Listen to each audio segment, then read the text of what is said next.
Hey, so I've been doing this trick or combo for a bit.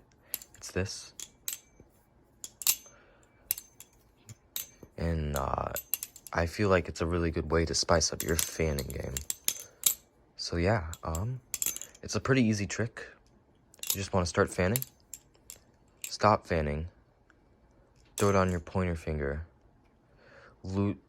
hold the safe handle very loosely, and rotate it from where you started, throw it back out for a fan.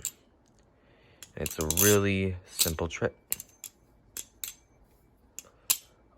What I'm doing for the trick is I start fanning, I throw it on my pointer, I throw it back out and continue fanning, and then I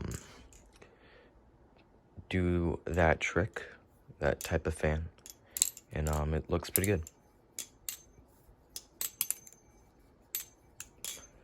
It really looks good while you're flipping. I'll put it into my little combo here.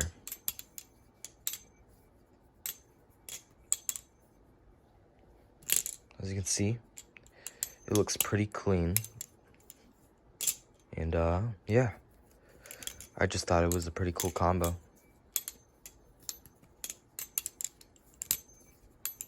Oops, messed up that Z choker pretty badly. I'll put a slow-mo, so yee.